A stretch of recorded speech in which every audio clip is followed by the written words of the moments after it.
Hello, it's your favorite sports Unc here. Don't forget to hit that subscribe button to join the fastest growing community on YouTube. Remember, Nightcap doesn't happen without you. So please subscribe or you're going to make Ocho cry. DK Metcalf was traded for a second rounder to the Pittsburgh Steelers. The teams are flipping picks in the 6th round and 7th round as well. In 2025, he was set to be in his final year of his contract, but DK is signing a new 5-year, $150 million contract, making the deal the largest in franchise history in terms of new money. Steelers wide receivers now, George Pickens, Calvin Austin III, DK Metcalf, finished in the top 10 among 138 qualified players in yards per reception in 2024. Alec Pierce was number 1 at over 22 yards. Jamison Williams, over 17 yards. Rashad Bateman at about 17 yards. A.J. Brown was 16 yards. Calvin Ridley, 16 yards. Pickens was 15.3, and DK was 15, and Calvin Austin was 15.2. So they got 3 guys that are big play potential. Yeah, absolutely. Absolutely. And listen, this is what I like. Brother Arthur Smith, you ain't got to do much. Sometimes you get players on your team that make your job a lot easier as an offensive coordinator. Who throwing the ball, me or you?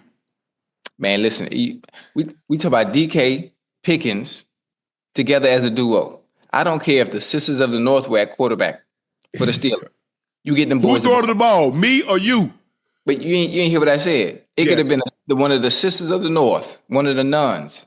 You got George Pickens, you got DK Metcalf. As an offensive coordinator, it's not hard. You don't have to make things complicated. Yes. Understand your skill sets and the receiver that you have and put them in position to make plays. Okay, if it wasn't that hard, why was George Pickens always upset? Oh, because they didn't know how to get involved. Well, you said it don't matter. Oh, no, I'm telling you how easy it is for me as a receiver. Now, they ain't got nothing to do with what they got. They got an offense. They got to have an offense. But even you had trouble getting the ball sometimes, didn't it? Me? Oh, yeah. Yeah. Let me tell you something. Unc, I know you had them games like that. Them games you're going to play, and the defensive coordinator saying, you know what? I don't come hella high water. You're not finna beat us. Hey, he not beat me. not today. I hate those kind of days. And you have to weather the storm. Yes. Obviously, George Pickens being young, he didn't understand that. But he had his fair share of those games. And George Pickens looking like, hold on, wait a minute now. What about me? Oh, hey, listen. Remember I told you. Remember I told you I talked to Pickens, right? Remember I told you? Yeah. I guarantee he don't have no problem this year. I hope but I not. guarantee you. Wait, listen to me. You trust me. You ain't gonna have from Pick. Even if he doesn't get a contract extension this year, after he plays this year out with no issues, watch what he get next year. Mm-hmm. Yeah, he gonna be all right because it's money time now. Ain't no time to play with your bag. You work too hard to get to the point you at now. You know, you've had your ups and downs so far early in your career. You know, we've had a conversation and with great understanding. They're not going to give you too many chances, but there are too many opportunities for people that are waiting right behind you. You can't blow the chance because you only gonna get so many opportunities. But he gonna be all right. He gonna get his money. He might not get it this year. You know, this would be somewhat of a trial year to see if you can, for one, do things the right way, not be a distraction, be on time, and show up week in and week out with a positive mindset and contribute hard all the time and get the job done. Then you'll be rewarded on the back end. I mean, pretty soon, Watt's gonna want hold on, bro. Man, y'all see what all these guys got? Wait, who? TJ Watt. Oh. Yeah. Oh, yeah. Hold on, TJ Watt in top three of his position now and getting paid. He got no guaranteed money. He probably got where's TJ Watt? He probably got no guaranteed money on it. Not no more. No, not no more. And what happens when guys don't have guaranteed money? They start requesting phantom trades. That's the quickest way to get some money, Ocho. Yeah. Mm-hmm. I'm leaving. Okay, babe, I would do right. Yeah, it worked. It worked for Myles Garrett, didn't it? Yeah. But I think he meant that though. He meant that. He was dead serious. He was dead serious. Let me ask you a question. If he got traded, do you think another team wouldn't have given him that money? They would have paid. They would have paid double. No, I mean, no disrespect. They would have paid. They would have overpaid. They gave exactly what he got in Cleveland. They would have gave him that on a winning team. Oh yeah. But Myles Garrett didn't have any more guaranteed money.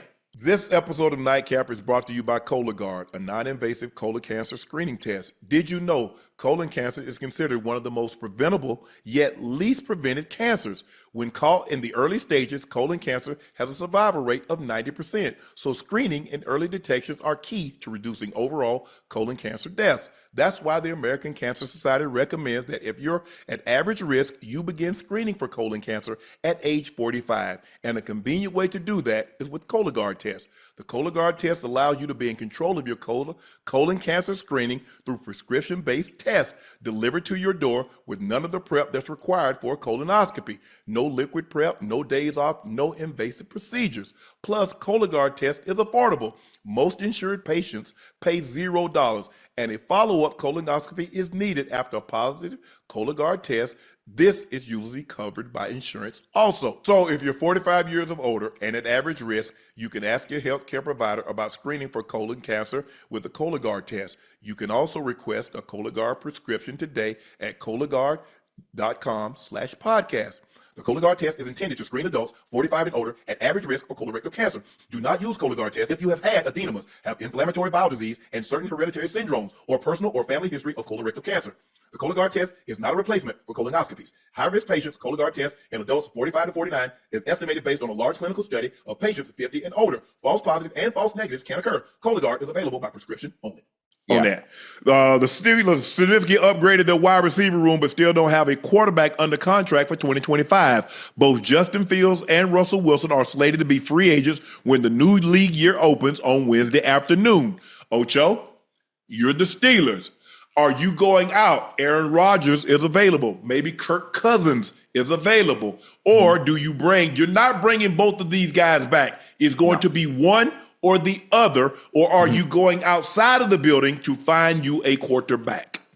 You know what? I'm not sure. I'm not sure what's going on over there in Pittsburgh. Thinking about Mike Tomlin, obviously making Russell Wilson the starter once he got back from being injured. Knowing them, I would think they would want another veteran presence. I would say bringing a Kirk Cousins, maybe an Aaron Rodgers. I mean, Aaron Rodgers would fit well. And I think maybe Justin Fields comes back because he's younger. They allow Russell Wilson, who can be a leader of men on another team and be a starter on another team, who probably will get that chance to be a starter against somewhere else. I'm not sure where. What is Seattle going to do? I'm thinking about Russell Wilson making a reunion back in Seattle despite Pete Carroll not being there because Geno Smith is gone. You don't like it? No, I don't see that happening. Maybe Sam Darnold is going to be available. It's looking, from what I'm reading and hearing and seeing, it seems less and less likely he's going back to Minnesota. He's going to be available. Now that Matthew Stafford has found a home, he's back with the Rams. The Jets need a quarterback. Seattle need a quarterback. Pittsburgh needs a quarterback. Hold on. Sam Darnold just coming. Let's and I mean no disrespect, Sam Darnold is coming off an offense with Justin Jefferson, Addison, Hawkinson. So we have to be careful, buyer beware. We saw him without those type of receivers and what happened in New York, in Carolina. And you see a resurgence in production when he goes to a team where its supporting cast is elite. Now, teams that are are vying for Sam Darnold. What do you have the supporting cast before you go and pay him all this money? Yeah, I definitely think you need a supporting cast, and you need somebody. Kevin O'Connell is one of the better offensive play callers in all of football. Yes. Is Pittsburgh an option?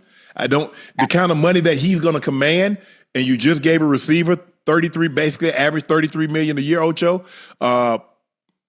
George Pickens, basically, if you don't sign him, they could franchise him, but that number is probably going to be what it's going to be. You got TJ, he's going to probably want something after the year because, he gets double-digit sacks every year. Every year, yeah. And it's better to pay early than to pay late because you see what the Cowboys did by waiting to pay Micah? Playing Two around. guys. Now, he said he don't want to be the highest paid, but it's going to be interesting to see. It's hard to make $30 million a year and get the kind of guaranteed money that Myles Garrett got. Nicole Lynn, congratulations. She did an unbelievable job. I met her at the UFC fight. If I'm not mistaken, I think she's Jalen Hurts' agent too, right? Nicole Lynn, black superwoman. Congratulations. It's always great when we do great things. Me in Pittsburgh, I don't think he's an option. I don't think Sam Darnold is an option. He's gonna want 30. He's gonna want 30 billion. North of 30. He's gonna probably want 35, 40. Okay. 35, 30 quarterback, $33 million receiver. They probably need to invest in some offensive line. Yeah, because I think Najee Harris. I don't see him coming back. They didn't pick up his final. They didn't pick up his 5th year option. That's rude. But that's what I'm just thinking. I'm trying to figure out the quarterback for Pittsburgh. Russell and Fields have familiarity with Arthur Smith in that offense. Cousins, but Cousins got guaranteed money. He got another $40 million guaranteed this year. Jesus, and he lacks mobility. And Myles Garrett can chase your ass down. You need somebody you need some mobile quarterbacks that can move, especially in today's game. The game has evolved. The position itself at quarterback has evolved. Sometimes you do have some quarterbacks that are just strictly pocket passers, but most of the quarterbacks, if you look at the landscape of the league, everybody is a dual threat. They can play off script. If you call a play as offensive coordinator and you go through progression and it's not there, you have a lot of quarterbacks now that can make things happen with their legs and extend plays. It's needed, in today's game, unless you are elite. Unless you are elite, from the upper body up, when it comes to what you're able to do as far as processing, and you have the arm. Yeah, it's hard, Ocho. Ocho, when you look at it, look at the last 3 quarterbacks that were just mainly stationary. Drew Brees, Peyton Manning, and Tom Brady. And 12, yeah.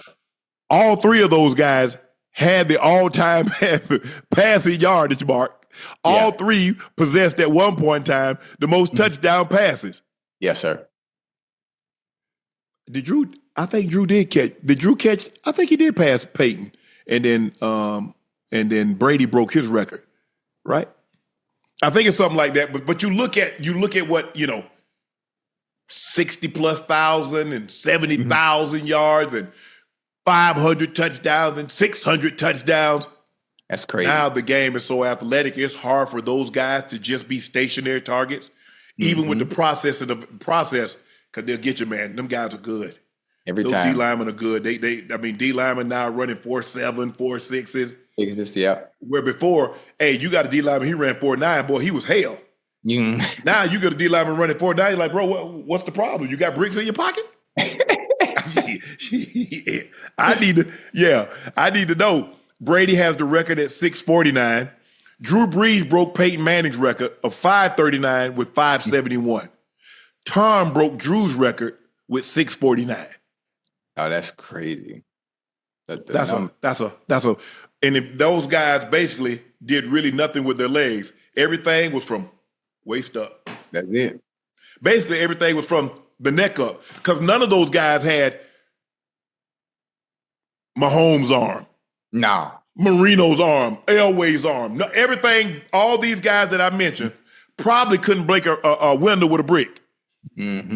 But very, very accurate. Pick your ass apart. Every time. Hey, like a surgeon. Yeah. Like a surgeon. They will go to work. Carving you up like a Thanksgiving bird, Ocho. Just nice and diced. But that's interesting. Now, look, the Steelers said, man, enough of this. Because the Steelers don't normally, Ocho, the Steelers, you play in that division, so did I. They don't normally, this is not the kind of moves they normally make. No. And actually, they have to do this, though, Unc. In order for things to change, you have to go outside of your normal routine. You gotta do things you haven't done. If the way you've been doing it hasn't worked and it hasn't been working, obviously you have the rumblings from outside. Should Tomlin be fired? Should Tomlin come back? You got to change things. You got to change up the way you do things. And this is kind of out of character for them. And they went out and made some moves that they feel necessary to get back in contention. Not only in the AFC North, but get back to the winning ways that have always been a part of, the Steeler organization in general. And how do you do that? By doing stuff like this. Now you need a quarterback, though. Yeah, because the Steelers normally, they believe in their players. They reward their players. They don't normally take on Another burdensome team. or cumbersome contracts. Right. That's not what they do. They signed Russ, but Denver paid the bulk of that salary. They gave him a minimum. Denver was paying that 38 or whatever the millions were. 39. Denver paid that. You go back and look at it. They normally get off their receivers. Look at Yancey Thigpen. They let him go. Plexico, they let him go. What's your guy? Santonio Holmes. They let him go. Sanders. They let him go. Emmanuel Sanders. They let him go. What's the guy that had speed for days? Mike Wallace. Mike Wallace. They let him go. You see them go? They let him go. This is normally, if you go back and look at it, this is not what the Steelers normally do. But this is also the funny thing. Look at all the names you just named, right?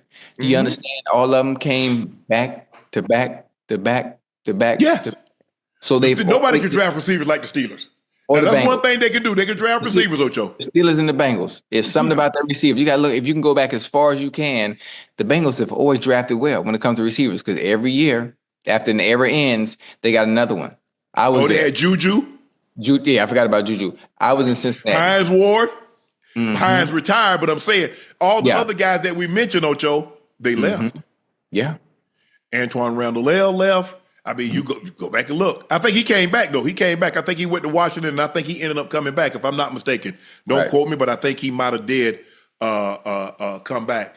But so this is very out of character, uncharacteristic of the Steelers. Trading for a guy, paying him a ton of money. Steelers normally, they play their own. They don't normally pay someone else. But congratulations, DK. Going on, he went talk. They talked about a contract. He wanted a contract extension. They didn't. They wasn't talking right. They wasn't talking right.